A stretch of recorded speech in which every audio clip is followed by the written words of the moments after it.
Hey NAIA football fans, Cory here with another edition of the NAIF Ball Podcast, powered by AdCraft USA, your custom apparel, merch, and uniform experts. Our friends at AdCraft have been with us for many years now. They've run web stores for us multiple times. These guys are NAIA fans and family who are experts in the apparel and merchandise world. AdCraft allows you to take the hassle out of ordering. Let their knowledgeable design and customer service staff handle everything from hosting the store online, shipping the product, and helping your customers so you can get back to the game. Find them online at adcraftusa.com. All right, NAIA football fans, this is Cory Thorpe. You heard the ad read. This is the NAIF Ball Podcast. I am, unfortunately, once again, Mattless this week. So get settled here in. We go to the KCAC Kessinger division. We did the preview on the Bissell division last week. And, well, here we go on the other side here. First up on our preview, that's going to be the Bethany Swedes, the Bethany Terrible Swedes. Not that because they're 1-10, but, terrible as in they're bad to the bone. Bethany Swedes were 90th in SP+, but that is a improvement of 7 spots and almost a whole yard per play improved offensively for the Swedes here this season, or this prior season. They do return Ruben Almendarez there at the offensive line position. That's their big one that we want to keep an eye on there. A second teamer in the KCAC. No all KCAC leaving, though, for the Swedes as they try to improve yet again. It's going to be another one of those first crucial years for Bethany's head coach, coming in after a stint in European football. Was the head coach at Baker once upon a time. So, he's got an eye on how to make a successful program. Just got to figure out how to do it at Bethany. Now, the good news for Bethany is that you return most of your offense. You return your quarterback, Landry Shields, almost all your wide receivers headlined by Michael Young, and a majority of your running backs with Zamorian Spencer there. You do return almost all of your defense as well, with all your D linemen headlined by David Sweetman and all your DBs headlined by Cotter Pavomo. And then most of your linebackers, Terry McCutcheon leading the linebacker core there. So, last year we looked at this Bethany team and there were some holes to fill. This year we look at this Bethany team and you might see a team that can very much improve from a 1-10 record. Next up on the list is a team that I had as my dark horse and didn't quite work out last year. Down 5 spots for the McPherson Bulldogs, 47th to 42nd in SP+, but the offense was up 26 spots, definitely seeing an improvement on the Bulldog offense. The defense was down 15 spots, though, and in a year where offense reigned supreme and where everyone's defense was a bit down, to fall 15 spots is a big deal for McPherson. But what's good for McPherson is that you only lose second-teamer Marquis Willoughby. 87 tackles, 13.5 for a loss there at the linebacker spot. You do return a whole bunch of players. Bryson Kirby, your utility back, your running back, 532 rushing yards, 6 scores, 384 receiving yards, and 2 scores. Harley Blasky is coming back, a nice blocking tight end for you. And, of course, on your defense, you've got your lone first-teamer, Nehemiah Figueroa.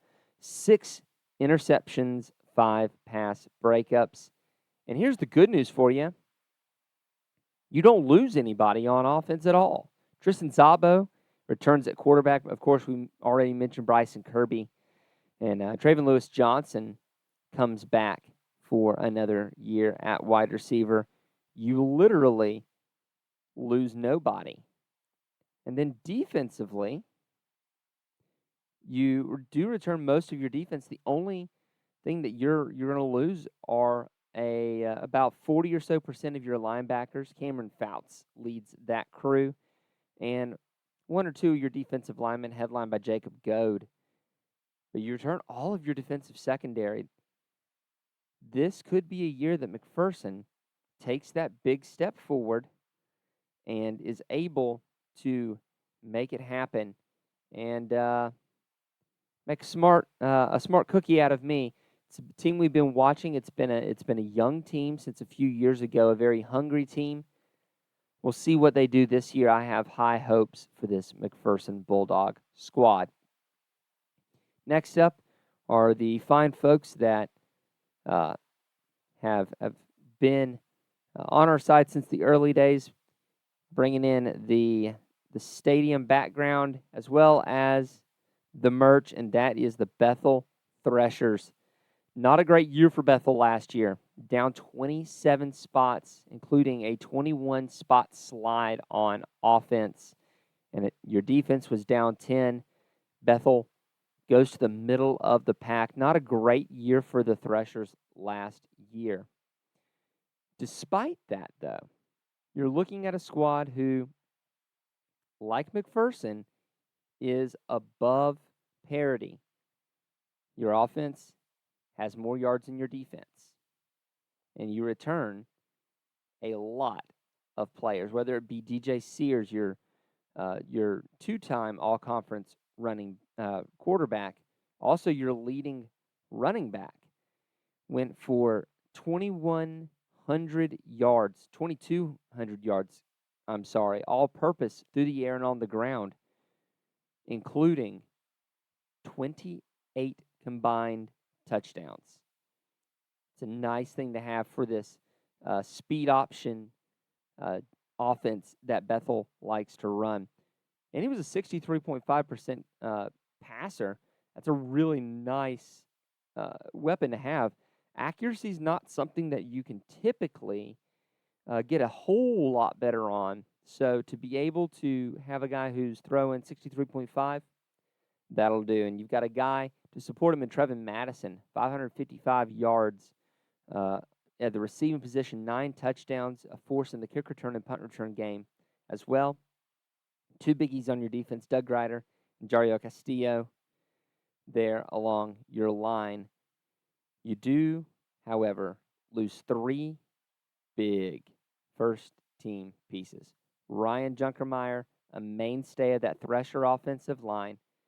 Cade Miller, who had 11 tackles for loss among 11 tackles a year ago. And Brendan Sanders, a guy who had 8 pass breakups and 5 interceptions, a force in that defensive secondary. And that makes a lot of sense because you only return about half of that defense. Tate Seabolt headlines your linebacker crew. Seabolt, a very good player for Bethel, has been for a few years now. We talked about the defensive line with Grider and Castillo. They return a majority of that. In your defensive backfield, though, you return a minority of your DBs. You've got to figure out what you're doing in your back half. There are teams in this league that can take advantage of you through the air. You're going to have to figure out how to deal with that. Good news is you return a majority of your wide receivers and your running backs. Already talked about Trevin Madison. But also you've got Scott Grider, who I imagine is probably related to Doug. And, of course, we've already talked about DJ Sears. But this is a team in Bethel that is going to have to bounce back and do so in a big way this year as they try to reclaim their spot atop the KCAC. We'll be back after a word from our friends at AdCraft. So you want to create and sell custom merch for your team or business. That's exciting, but where do you begin? How much inventory should you order? How do you distribute orders? AdCraft has your answers. Streamline the way you offer custom merch by utilizing our risk-free web store service. We ship directly to each customer, and we have the fastest turnaround in the game. Raise funds for your team or get merch to your employees and patrons. Contact AdCraft today and let's bring your merch to life.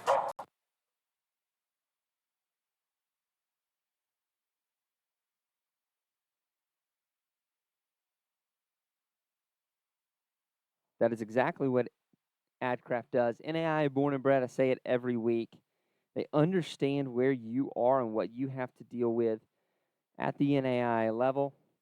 And we are so thankful for our friends from AdCraft for sponsoring us for all these years. They are great friends and wouldn't know what to do without them, to be honest. And making sure that you support those who support us.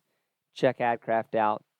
They run a great service and a great program over there in Iowa, but can go coast to coast nationwide. Next up on our tour day, Kessinger. Southwestern Mound Builders, another good year for the Builders. It's a little down from 22, that high water mark. The defense got better in a year where defense was not very good across the nation, but the offense dropped off 12 spots in SP Plus down to 34th. Leaving them 27th in SP Plus. They were below 500 in a very tough KCAC Kessinger division overall.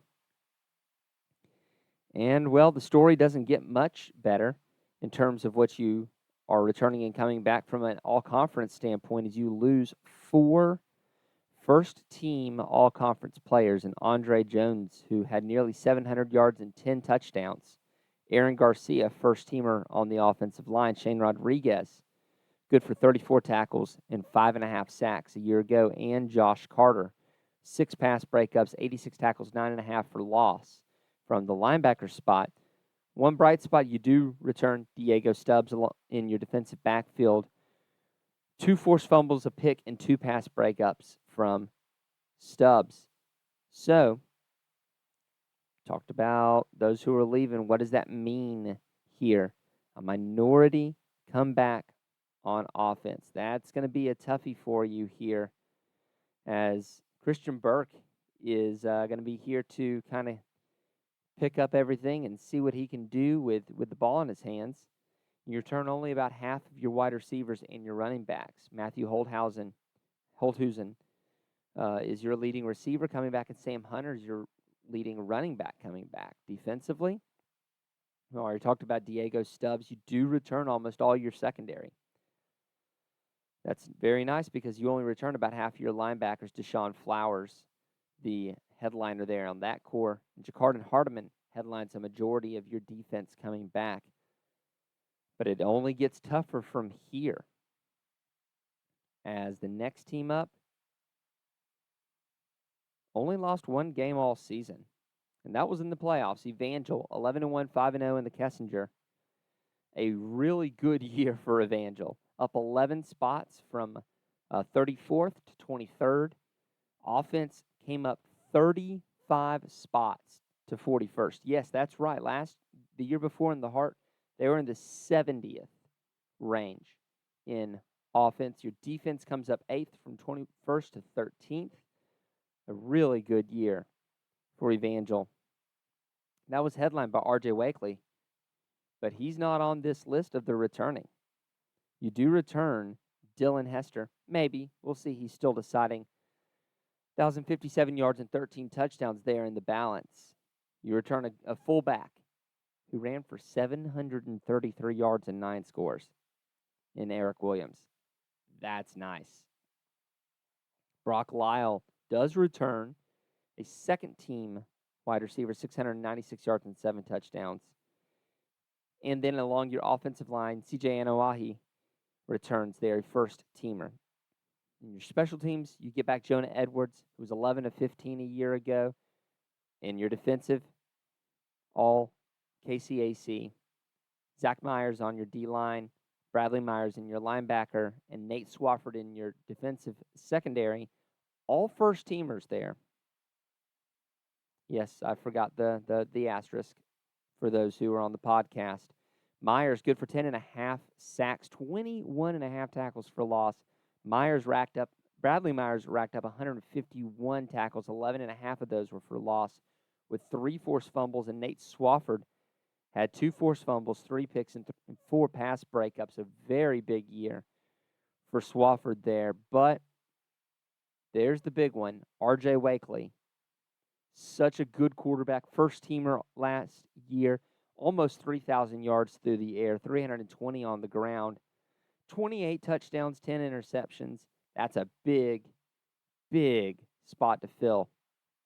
Sammy Robinson and Andrew Holden are also leaving there, a second-teamer and a first-teamer, respectively. So if you're a Valor fan, what do you have to look forward to here? Well, you've got a lot to come up with here because you return a majority on both sides of the ball, but in our perspective, majority is somewhere between 60 and 79% of your team who saw action returning. You've got a huge spot to fill at quarterback. There's a 3-way quarterback race going to go on in the fall to see who's going to be your signal caller. You do return all of your wide receivers if Hester comes back. If not, it's going to be most to majority there, as Hester was good for 1,000 yards. And a majority of your running back core, Eric Williams there, has to shoulder the load now. On your defense, you return about half your linebacker count from a year ago. Obviously, we talked about Bradley and Zach Myers at linebacker and defensive line. You do return a majority of your defensive line with Zach Myers headlining that, and then Nate Swafford. We talked about all 3 of those. You do return most of those, but that only constitutes about a majority of your defense. There's some real questions here for Evangel going forward into 2025. Another undefeated regular season is going to be a toughie, thanks in no small part to the next team up. Last year's quote-unquote surprise wasn't really a surprise to those who were keeping up with what was going on. That's the Friends Falcons, up 50 spots from 60th in SP Plus to 10th. Offense up from 77th place to 7th place in the KCAC. Almost 7 3/4 yards per play for the Falcons last year. Their defense also soared, going from 45th to 24th. A phenomenal year for Friends. They're returning their quarterback and their leading rusher, Cavante Baker. Baker only threw for 452 yards on 16 of 33 passing, but 1,268 rushing yards and 25 rushing scores will get it done. You also see the running back duo of Pino and Cheatham. Pino went off for 686, 10 yards, or 10 touchdowns, 12 yards per attempt. Jet Cheatham added 514 yards with 8 touchdowns on the ground. 1 touchdown through the air, caught 118 yards. It's only 118 yards, but that might be your leading receiver. And, of course, you've got Lakin Cloudus, 679 yards. Got a heck of a beast coming back, 4-headed running back beast. Kel Stroud, Kyrie Watkins come back on your offensive line. And then Nolan Ewing, your secondary, also coming back. But who do you lose off of a team who set a high water mark? Not a whole lot. The guys you do lose, phenomenal players. But you don't lose a whole lot of that high-level talent. You do lose Keegan Martin, a KCAC all-conference staple, and Trey Palmer, who had a punt return touchdown, as well as 4 picks there for Friends. So, you return most of your offense. You return your quarterback. You return most of your running backs, and you return a majority of your wide receivers. And a majority of your defense. Half your DBs, you're going to have to figure out that spot. But most of your linebackers with Shamarius Davis and a majority of your D-line with Bryson Wade coming back. That's going to be big shoes to fill. But we have high hopes for Friends this year. And, well, let's just skip to it. I'm picking them outright this year.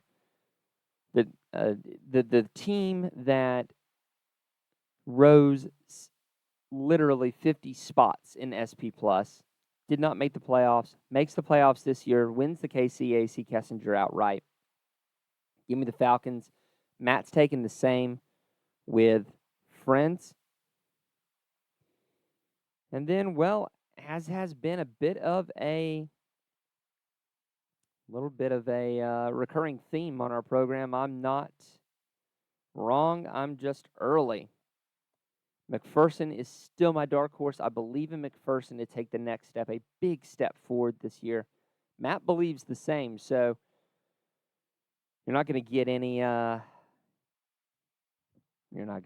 argument from us on this one. This one seems pretty clear cut with a bunch of the teams having big spots to fill. These two squads can step right in. But Cory, you say the KCAC is a cakewalk.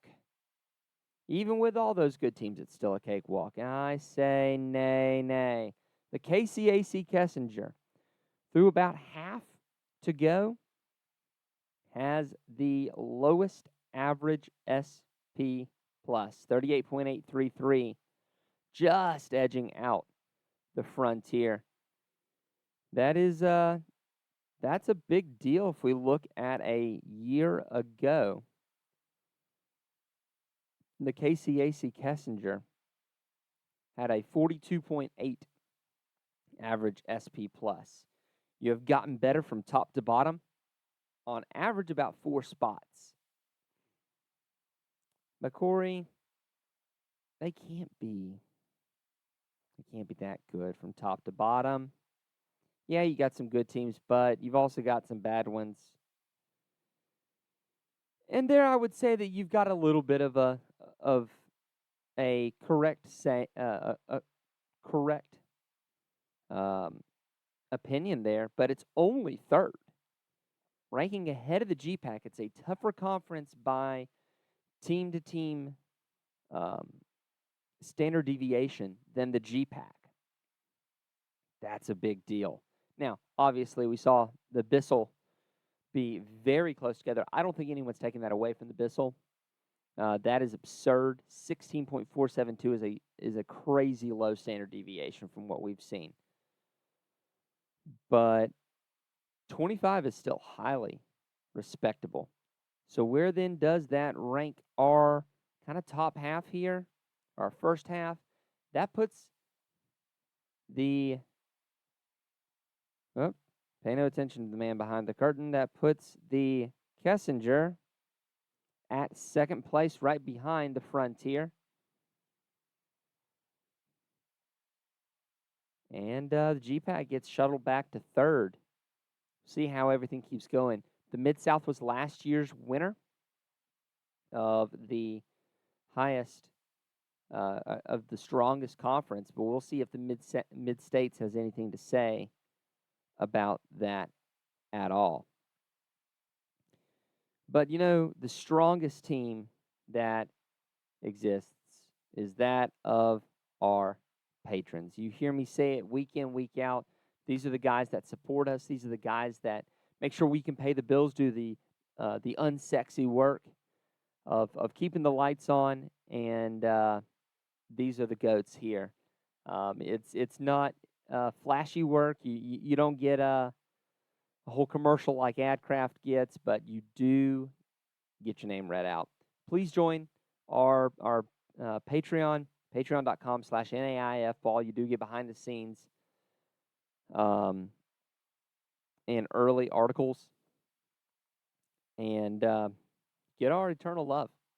So those are DSU Cone, Bob Boone, Roger Meyer, Jeremy Vobble, Fred Christensen, Jerry Quickle, Ace Wetland, Brett, Marty Siebold, who I am sure is going to have a bone to pick with me over what I said about Bethel. Nick Ryan, Hayden Ferrigno, Kyle Gregory, Tyler Pierce, Justin Hoffman, Steve Speakman, Brian Shake, Julianne Shager. Brian, just wait. We'll talk about Georgetown next week.